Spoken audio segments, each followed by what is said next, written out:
Assalamualaikum warahmatullahi wabarakatuh. Waalaikumsalam warahmatullahi wabarakatuh. Ini akhirnya di depan kamera juga, biasanya di belakang kamera. Kebetulan ini udah ketemu, ini manggil siapa nih? Mas, Bapak, Om?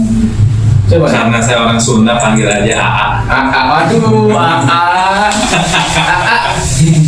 bener AA nih. Akang. Akang Cecep. Nah, Akang Cecep, ya Allah, Akang Cecep. Ya, ini konten yang berbeda dari biasanya, tapi tetap di Siniar Cakra ya. Nanti teman-teman bisa cari di cakramedica.lab, _lab maksudnya, di YouTube. Di situ nanti ada Siniar Cakra. Siniar itu adalah podcast ya. Nah, kita gunakan bahasa Indonesia, Siniar Cakra. Nah, ini sebuah konten di dalam Siniar Cakra. Kebetulan kita ada satu konten yang menarik. Kita akan bahas hal-hal yang tetap anak muda, tapi dengan sudut pandang yang berbeda.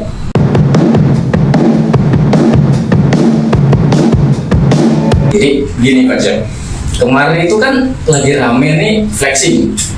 Nah, ada anak-anak muda yang sebutannya sekarang tuh Sultan terus Crazy Rich. Nah, jadi itu yang bikin orang-orang tuh gimana sih caranya untuk usia semuda itu, usia 20-an, bahkan ya kurang lebih 20-an bisa sekaya itu. Lalu mereka kayak ikut-ikut, akhirnya terjebak di apa namanya ya, seperti trading dan macam-macam. Itu kan jadi judi ya. Nah, kata Bang Roma pun judi nggak boleh itu kan. Nah, jadi menurut Bapak Akang Cecep nih, anak muda itu harus seperti apa sih dalam mengejar kekayaan itu?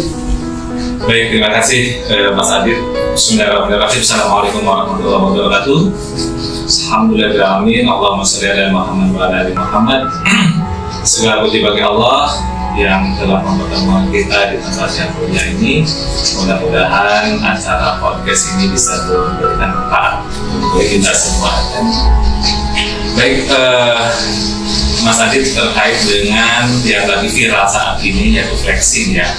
Flexing kalau bahasa umumnya adalah pamer kekayaan, tapi belum tentu orang itu kaya. Ya. Nah, pamer kekayaan ini sudah masuk bagian dari penyakit hati. Ya, karena penyakit hati ini ingin pamer, ingin dipuji, ingin dihormati. Dia suka melihat orang lain susah melihat orang lain senang. Itu indikasi penyakit hati ya. Jadi Rasulullah SAW bersabda bahwasannya dalam diri manusia itu ada segumpal darah, yang mana dalam darah itu dia bisa menentukan mana yang baik, mana yang buruk. Dan darah tersebut, segumpal darah tersebut itu tidak bisa dibohongi. Yang mana itu adalah hati. Nah, kolbu atau kolbu ya. Jadi kolbu itu ada kolbun salim, kolbun yang baik, kolbun marid, kolbun yang mati yang tidak bisa menerima masukan yang baik. Nah, terkait dengan viral flexing ini, tentunya ini sebuah fenomena di mana akhlak daripada anak-anak muda zaman sekarang sudah jauh daripada akhlak-akhlak yang akhlakul karimah. Karena pendidikan saat ini lebih banyak menonton, misalkan YouTube, sosmed dan sebagainya. Kalau kita bisa memanfaatkan media digital tersebut untuk sebuah kemanfaatan, itu tentunya bagus. Tetapi banyak hal-hal negatifnya, yang mana anak muda saat ini sedang mencari jati dirinya, sehingga mereka kurang cukup pengalaman untuk memfilter mana yang baik, mana yang tidak baik, sehingga yang seolah-olah menurut dia unik, menarik dan viral, dan itu akan diikuti. Dan itu pendidikan yang sangat jelek. Tidak terbayangkan 5 tahun, 10 tahun, atau 20 tahun ke depan kalau anak-anak generasi muda sekarang pola pendidikannya seperti itu menjadi apa? Ya, tentunya kita harus memberikan edukasi. Dengan adanya era digital ini, kita bisa memberikan edukasi dengan memberikan konten-konten yang positif. Mengajak podcast, mengajak untuk tampil di YouTube apapun itu hal-hal yang positif. Sehingga minat bakat mereka tersalurkan tapi di jalan yang positif. Fenomena flexing ini tentunya ini sangat disayangkan. Karena mereka ingin kaya dengan cara gampang, instan. Mereka tidak mau atau tidak coba menganalisa resiko-resiko apa yang akan terjadi. Seperti halnya dengan investasi, yang namanya investasi itu tentunya harus ada modal, ada effort untuk bekerja dan lain sebagainya, baru bisa menghasilkan. Kalau misalkan investasi kemudian kita menggunakan modal dan ingin dengan instan mendapatkan cepat, tentunya itu bukan investasi, bisa mengarah kepada perjudian, ya. Sehingga banyak orang yang terjebak di sana karena pengen kaya instan. Nah, tentunya ini sebagai PR bagi kita semua untuk mengedukasi mereka, memberikan pelajaran pendidikan khususnya akhlakul karimah kepada mereka agar mereka itu menjadi pemuda yang bisa berkontribusi untuk bangsa. Apalagi di musim pandemi seperti ini, ya. Kita harus bahu-membahu, harus saling bekerja sama untuk bagaimana bisa keluar dari pandemi ini. Khairun nas anfa'uhum linnas, sebaik-baiknya manusia adalah bermanfaat buat orang lain. Di masa seperti ini tentunya kita harus terus mengkoreksi diri, terus mengevaluasi diri, terus belajar untuk sebuah kebaikan. Yang mana kebaikan itu nantinya bisa ditularkan kepada sesama kita.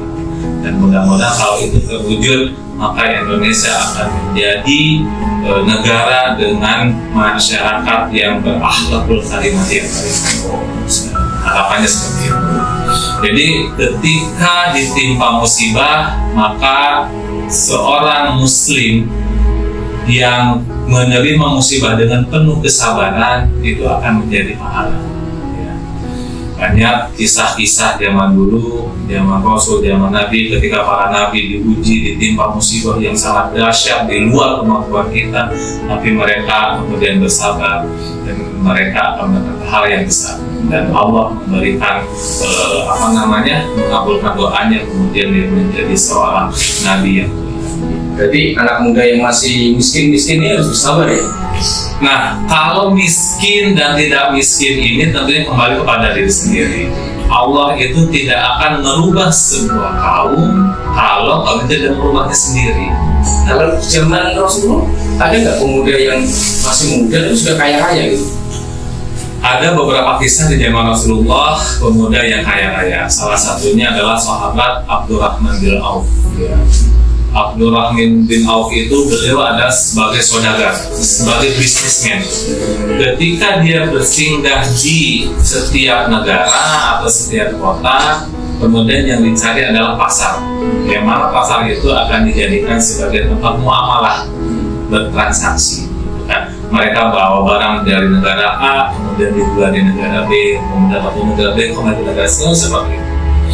Dan Abdurrahman bin Auf itu seorang saudagar yang jujur. Dia tidak, saking jujurnya, ada kisahnya adalah saking jujurnya bahwa ada sahabat yang lain yang menjual kurma busuk. Ya. Karena kurma busuk itu saat itu kan tidak laku untuk dikonsumsi, sehingga Abdurrahman bin Auf kemudian kasihan, kemudian membeli kurma itu sampai sahabat ini mencibir. Wahai para sahabat, buat apa membeli kurma busuk? Ya tidak apa-apa, kami membantu sesama saudara agar saudara kami tersebut bisa mendapatkan rezeki dari hasil jual meskipun kurma busuk. Begitu dibeli dengan harga yang bagus, dengan harga yang cukup bagus, kemudian Setelah itu tiba-tiba ada saudagar di tempat lain membutuhkan kurma busuk tersebut untuk obat di negaranya. Nah itu kadang-kadang kita nggak tahu. Malah gitu ya. Iya. Ada plot twist gitu ya. Betul. Jadi kadang-kadang kita selalu berpikir dalam bisnis itu hitungannya matematik. 1 ditambah 1 2, 2 tambah 2 4. Padahal kalau kita syariatnya berbisnis, bermuamalah, tapi hakikatnya kita bertawakal kepada Allah bahwa rezeki itu Allah sudah ngatur, sudah ada yang sudah Allah tentukan, maka tidak akan terbuka, maka min haitsu la yahtasib, Allah akan memberikan rezeki dari tempat yang tidak disebutkan. Gitu, Wah, luar biasa sekali. Ya, makanya ini sangat meresahkan ya fenomena flexing ini. Banyak sekali yang beranggapan, oh kalau dia bisa di usaha semudah itu jadi jutawan, jadi crazy, saya juga bisa dong. Akhirnya ikut-ikutan. Ternyata dia melakukan banyak hal yang tidak semua orang bisa. Hingga akhirnya ada yang jual sawah, jual ini, jual itu untuk mengikuti seperti trading tadi. Pada dasarnya kembali lagi paling aman ya bekerja dengan sebaik mungkin, jujur, tadi berdagang tadi. Tapi kalau era sekarang itu yang paling bahasanya ya, paling worth it itu apa sih yang bisa dilakukan pemuda-pemuda sekarang itu? Ya, baik. Di era saat ini yang tentunya yang paling baik dilakukan oleh para pemuda adalah belajar banyak hal, bisa dari sekolah, bisa dari pesantren, bisa, tapi belajar yang paling utama adalah belajar dari rumahnya sendiri. Jadi di rumah itu dijadikan sebagai madrasah, sebagai sekolah awal. Mereka anak-anak dari mulai kecil akan meniru orang tuanya. Kalau akhlak orang tuanya baik, insya Allah anaknya akan baik. Begitupun sebaliknya. Nah, jadi kembali kepada diri kita selaku orang tua, bagaimana ketika mendidik, bukan berarti kita mengajari anak kita, tapi bagaimana kita pun belajar untuk dididik lebih baik daripada saat ini. Sehingga anak-anak melihat contoh, bukan melihat teori. Kalau diceramahin terus, kamu harus baik, kamu harus rajin, sementara orang tuanya malas-malasan, tidak sesuai dengan apa yang diomongkan, maka anak itu tidak akan mengikuti. Ya, maka Allah berfirman dalam Al-Quran, Allah itu akan murka kepada orang yang kemudian dia bisa berbicara, menyampaikan, cuman dia tidak menjalankannya. Kabur-rahmatan inda Allah antaqulu ma la taf'alun. Jadi Allah sangat murka kepada orang yang dia hanya berbicara tapi tidak melakukan. Nah, itu sebagai orang tua, jangan kita menunjuk-nunjuk, mengajari anak dengan teori harus A, harus B, harus C, tapi sementara orang tuanya sendiri tidak ada effort, tidak ada usaha untuk merubah, memperbaiki diri. Berarti ya kita belajar itu harus dari manapun, gak sekedar di sekolah saja, terutama dari rumah ya. Tapi bagaimana jikalau yang reflection tadi fenomena flexing tadi, ada yang orang ini menggunakan hartanya untuk sedekah tapi dipamerkan, itu seperti apa itu? Sama, itu juga masuk ke dalam kategori penyakit hati. Yang namanya kita beramal soleh, baik itu sedekah, sholat, puasa, ibadah yang lainnya, sampai senyum sekalipun, kalau tujuannya untuk mendapatkan ridho Allah dan pahala dari Allah, maka harus ikhlas. Apalagi ini bersedekah tapi untuk sebuah konten, agar seolah-olah orang menilai bahwa yang melakukan sedekah itu adalah orang yang sangat sangat dermawan. Nah, kalau ukurannya seseorang itu ingin dipuji oleh manusia, maka siap-siap kecewa. Ketika tidak sesuai dengan harapannya, tidak sesuai dengan keinginan pujiannya, maka kita akan kecewa. Kalau kita berharap sama pasangan, tapi kalau kita berharap kepada Allah yang menciptakan manusia, insya Allah kita akan berharap. Dan kita diharuskan, diwajibkan selalu berharap, memohon kepada Allah. Jangan berharap kepada manusia, pasti akan kecewa kepada manusia. Karena manusia yang diharapkan pun mereka tidak punya kuasa. untuk kemudian dia bisa boro-boro memberikan sesuatu kepada kita untuk diri sendiri, mungkin dia juga tidak mampu. Luar biasa sekali. Saya merinding loh dengerin dari Akang Cecep ini untuk pertama kalinya saya seperti diceramain gini. Jadi, oh iya, ini kenapa ada tumbler di sini ya? Nah, kenapa ada tumbler di sini? Jadi, ini konten pertama dengan Akang Cecep di Siniar Cakra, belum ada nama. Nah, jadi teman-teman bisa komen di bawah, kira-kira mau dikasih nama apa ini konten. Nah, jika nama yang dipakai untuk konten ini teman-teman berikan, maka teman-teman bisa mendapatkan tumbler dari Cakra gratis. Nah, sekali kan.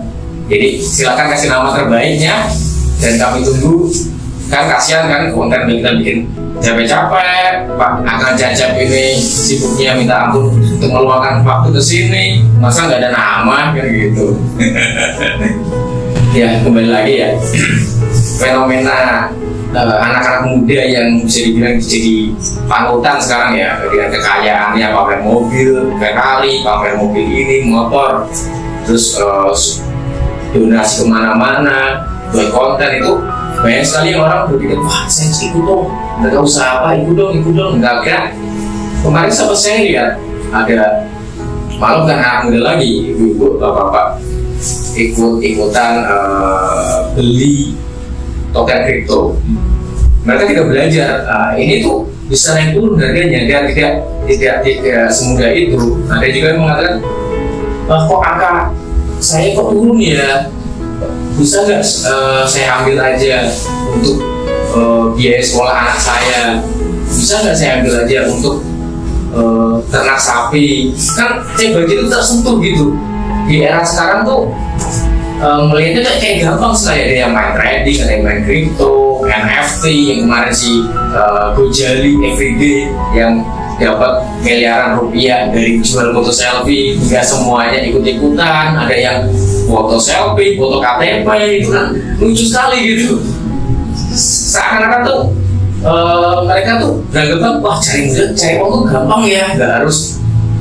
Seringkali kita lihat kan lulusan SMA, SMK, lulusan sarjana yang susah nyari uang dengan bekerja kan, sulit sekali lo kok gampang sekali, padahal kan harusnya nggak seperti itu gitu. Nah, seperti yang tadi dijelaskan Akang Cecep ini, harus jujur, harus kerja keras. Nah, saya penasaran nih, waktu muda itu Akang Cecep kerjanya apa ya? Saya masih muda, memang saya masih muda saat itu sampai sekarang. Saya penasaran waktu muda itu apakah waktu ya mungkin kita selisihnya nggak beda jauh ya, cuma gini. Nah, apakah dulu itu akhirnya juga apa bahasanya ya? Pengen, wah saya juga pengen lo kayak ini, pengen lo lebih kepinginan gitu. Apakah dulu seperti itu atau enggak, saya akan mengejar karir, saya tidak ikut-ikutan, saya menjalankan ajaran orang tua seperti tadi pada keluarga. Apakah seperti itu atau wah saya juga dulu juga seperti itu, lalu atau seperti apa? Karena kita kan era sekarang tuh sudah berubah nih. Ada yang dulu tuh zaman dulu ya, sekolah itu kalau gurunya mukul kita ya kita yang salah. Kita fair nih, balik ke orang tua malah mungkin ditambahin sama orang tua dipukul lagi, mah kamu yang salah. Kalau sekarang, kalau anak muda sekarang dipukul gurunya, lapor ke orang tua ngelaporin gurunya ke polisi. Jadi kan ini anak jadi didikannya gimana gitu. Nah, saya penasaran nih, dulu Akang Cecep seperti apa waktu benar-benar muda gitu, mudanya gimana gitu. Jadi sebetulnya saya lahir di sebuah kampung di Jawa Barat, tepatnya di Garut. Orang tua saya sebagai guru madrasah di perkampungan tersebut. Saya dididik dan dibesarkan di sebuah lingkungan pesantren. Kemudian saat kuliah hijrah ke Kota Bandung dan alhamdulillah kuliah di Universitas Pajajaran di Unpad. Kemudian setelah saya kuliah pesantren lagi di Darut Tauhid bersama Agim. Ya. Jadi intinya adalah bagaimana lingkungan ini akan membentuk karakter. dulu sebelum booming di era digital, ada medsos dan sebagainya, lingkungan adalah sebuah wilayah, sebuah kawasan di mana kita tinggal, dan di situ dibentuk oleh lingkungan tersebut sesuai dengan isi daripada lingkungan itu sendiri. Misalnya kalau kita ke pesantren, insya Allah akan terbentuk santri, kemudian pola belajar dan sebagainya. Di lingkungan yang bukan pesantren akan terbentuk seperti itu. Tetapi saat ini di era digital memang agak sulit. Ya, alhamdulillah memang beberapa pesantren saat ini ketika santrinya masuk pesantren tidak dibolehkan untuk membawa handphone, membawa gadget, karena takut terkontaminasi. Tetapi lingkungan saat ini selain dipengaruhi lingkungan yang ada di sekitarnya, tapi yang paling mempengaruhi pembentuk karakter itu adalah lingkungan media sosial. Tadi dengan fenomena yang ada terjadi di anak-anak muda, mereka euforia, mana yang viral kemudian diikuti, tidak pernah memikirkan panjang efek daripada mengikuti hal tersebut. Ya, flexing tadi. Apa sih flexing? Kalau memang ternyata dia kaya, kemudian melakukan seperti itu, justru itu akan menimbulkan ekses negatif. Apa ekses negatifnya? Bagi orang yang saat ini sedang kesusahan, mereka akan tidak suka dan akhirnya akan melakukan sebuah kejahatan, bisa dirampok, dicuri dan lain sebagainya. Nah, kemudian bagi orang yang kemudian dia tidak suka lagi, merasa dia sombong, dia akan terancam. Jadi tidak ada manfaatnya. Nah, karena dia ada sebagai influencer, kemudian public figure, akhirnya banyak yang ikut. Yang ngikutin ini juga ilmunya dangkal. Gitu. Mereka asal ikut-ikutan aja, tidak tahu polanya, sampai ya banyak ibu-ibu yang ikut di kripto dan lain sebagainya, dia tidak tahu akhirnya terjerumus dan mereka merasa menyesal dan ingin menarik uangnya kembali. Hal ini yang dipengaruhi adalah yang sangat besar adalah lingkungan. Tapi lingkungan medsos itu sangat luar biasa. Nah, jadi menurut saya bagaimana kita menciptakan lingkungan yang sebaik mungkin di rumah kita. Kemudian selanjutnya di luar bagi anak-anak adalah sekolah. Memilih sekolah pun bagi saya itu sangat penting ya. Ketika memilih sekolah yang baik, kemudian pembentukan karakter yang baik, kalau pelajaran dan sebagainya, insya Allah itu akan mengikuti. Tapi pembentukan karakter ini adalah yang paling utama, ya. Karena saya melihat bahwa pendidikan Islam lebih kepada pembentukan karakter Islam. Oke, kita berusaha untuk memasukkan ke sana. Tetapi jangan lupa, tidak cukup hanya kita mengandalkan sekolah. Di rumah pun kita harus juga memberikan pendidikan yang baik terhadap anak. Karena banyak sekali saat ini meskipun sekolah Islam yang sangat terkenal luar biasa, yang mahal, tapi akhlaknya enggak sebagus sekolahnya. Karena apa, begitu pulang ke rumah orang tuanya sudah merasa tenang karena sudah disekolahkan, jadi sudah bebas, tidak lagi mendik itu salah. Sekolahan itu hanya memberikan kontribusi untuk pendidikan 40 maksimal 50%. Sisanya di rumah, bahkan di rumah porsinya harus lebih besar. Nah, jadi pesan kepada anak-anak muda sekarang, mumpung masih muda, masa depannya masih panjang, marilah kita belajar. Kita belajar hal-hal yang positif dan bermanfaat. Kalau mau cari public figure, contohlah public figure para sahabat. Syukur-syukur bisa mencontoh Rasulullah, bagaimana Rasulullah itu dalam kehidupan kesehariannya, akhlaknya seperti apa, kemudian bagaimana dia cara berperangnya. Rasulullah menyebut pada umatnya, para sahabatnya, ketika berperang kalau musuhnya itu sudah dalam keadaan berdaya, maka haram untuk dibunuh. Sampai seperti itu. Jadi dalam kondisi apapun, Rasulullah lebih mengutamakan akhlak. Karena Rasulullah diutus oleh Allah untuk memperbaiki. Pada saat itu lingkungan di Makkah zaman jahiliyah, zaman Abu Jahal, kemudian zaman jahiliyah, di situ sangat luar biasa kerusakannya. Nah, tetapi Rasulullah kemudian hijrah ke kota Madinah, di mana Madinah lingkungannya lebih kondusif. Ya, jadi memang lingkungan itu sangat berpengaruh sekali. Akhirnya setelah membentuk kekuatan di Madinah, sudah banyak yang masuk Islam, kemudian baru mendakwahi kota. Dakwahnya itu tidak diserang begitu. Karena kalaupun diserang pasti umat atau sahabat Rasulullah lebih banyak saat itu, karena perang di mana-mana, perang Badar, perang Tabuk, perang Uhud dan sebagainya selalu dimenangkan atas izin Allah. Tapi ketika masuk ke Mekah tetap dengan akhlak, tidak pertukaran. Nah, ini sebuah sejarah yang kemudian dicatatkan di dalam sebuah Al-Quran. Dan tentunya kita harus ikutin pola-pola seperti ini. Jangan kita mengidolakan sesuatu misalkan yang hanya dilihat dari ketenarannya saja. Tenar kan hanya di depan kamera dulu itu di akhirnya banyak suami ibu, banyak orang-orang terkenal yang depresi. Padahal secara popularitas dia oke, secara kekayaan luar biasa. Tapi karena dia depresi, karena dia tidak mendapatkan ketenangan hati. Ya. Karena yang paling kaya adalah bagaimana bisa mendapatkan ketenangan. Kita kaya harta, kalau hatinya tidak kaya, hatinya miskin, hati tidak tenang, maka kita hanya depresi. Iya, benar sekali ya. Udah agak kaya, agak tenang hatinya itu rasa sekali.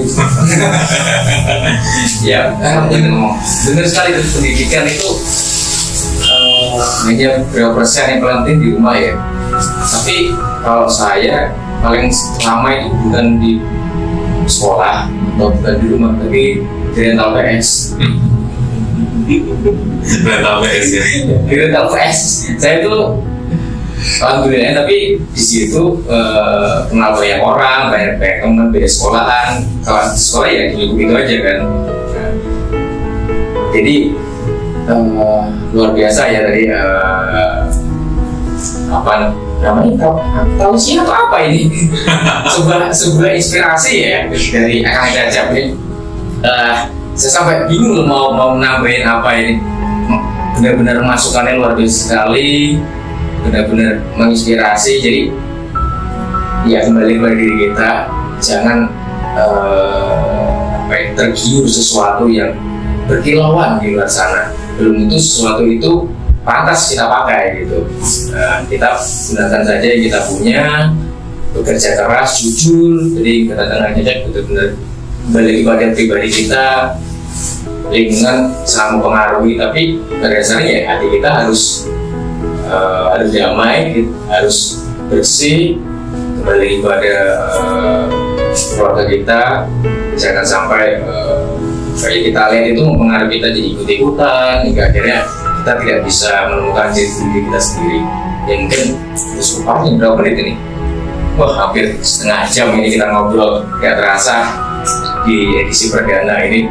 Sekali lagi, yang ingin tumbler cantik dari Cakra bisa sumbang namanya di kolom komentar. Yang namanya nanti kita pakai akan mendapatkan hadiah tumbler. Ya, mungkin itu saja. Terima kasih sudah menonton dan meluangkan kuotanya. Sampai berjumpa lagi di lain kesempatan. Wassalamualaikum warahmatullahi wabarakatuh. Waalaikumsalam warahmatullahi wabarakatuh.